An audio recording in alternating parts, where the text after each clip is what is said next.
Parlons suicide, fait par Sophie Goulet et Anne-Julie Marois. Mais avant, voici un résumé de notre dilemme. La nuit précédant la rentrée scolaire à l'école des 4 vents de Saint-Éphrem-en-Beauce, Renaud, enseignant de 6e année, s'enlève la vie. C'était un enseignant très apprécié de ses collègues ainsi que des élèves de l'école. Rien ne laissait présager cette tragédie. En effet, M. Renaud semblait être aimé par sa femme et ses 2 fils, tous 2 fréquentant l'école. La direction réunit donc tous les enseignants afin de discuter de la suite des choses. Un suppléant a d'ailleurs déjà été appelé pour prendre la relève, mais plusieurs questions demeurent. Doit-on annoncer aux élèves cette triste nouvelle immédiatement? Si oui, comment leur dire? Doit-on dire qu'il s'est suicidé? Et comment parler du suicide avec les élèves? La mort n'est-elle pas un sujet trop difficile pour les élèves? Parmi celles-ci, on retrouve l'idée que la directrice l'annonce à tous les élèves de l'école réunis dans la grande salle. Puis, on mentionne que chaque enseignant devrait l'annoncer à ses nouveaux élèves. Toutefois, certains enseignants ne se sentent pas prêts à endosser la pression et la délicatesse de la nouvelle à annoncer.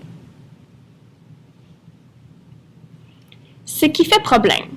Tout d'abord, les enseignants doivent faire un choix inévitable entre devoir expliquer en détail l'événement ou en rester simplement au sujet du décès, donc de la mort.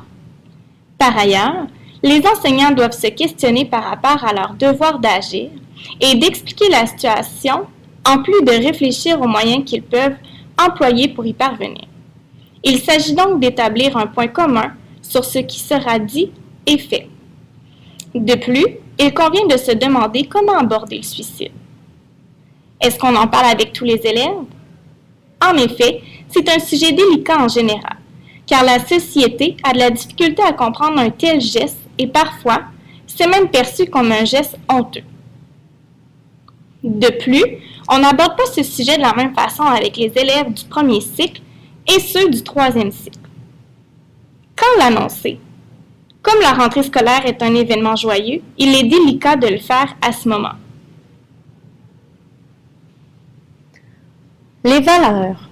On retrouve plusieurs valeurs qui s'opposent, notamment celle de l'honnêteté et de la franchise versus celle de la délicatesse, de la discrétion et du tact. En effet, comme le suicide est un sujet qui peut facilement devenir public dans les journaux et aux nouvelles, les enseignants ont un certain devoir d'honnêteté et de franchise envers les élèves de l'école pour éviter qu'ils ne l'apprennent par des rumeurs. Cependant, comme ce sujet touche des humains, soit la femme de M. Renaud et ses 2 enfants qui fréquentent l'école, ils doivent aussi faire preuve de délicatesse et de discrétion dans l'annonce de la nouvelle. Ainsi, par respect pour la famille, peut-être qu'ils ne voudront pas que la cause du suicide soit évoquée. On peut justement ici faire référence en 2012 à l'auteur et illustrateur de littérature jeunesse Mario Ramos, dont le suicide a été étouffé pour éviter de perturber les jeunes puisque c'est son principal public. Les membres de sa famille ont d'ailleurs préféré ne pas évoquer tous les détails entourant son décès et si l'on fait une recherche Internet à ce sujet, on ne trouvera jamais le suicide comme cause de sa mort. Les informations. Il importe de tenir compte de l'âge des enfants dans l'annonce de la nouvelle.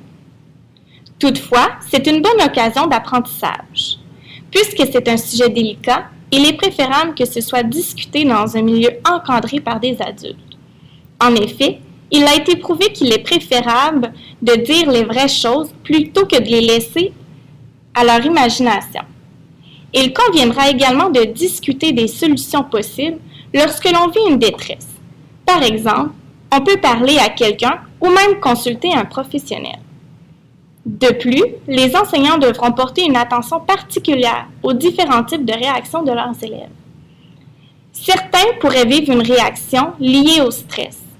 Elles se produisent par un climat de fébrilité et par de nombreuses rumeurs. On pourra également remarquer qu'ils sont aussi agités, inquiets, préoccupés. Created using Powtoon.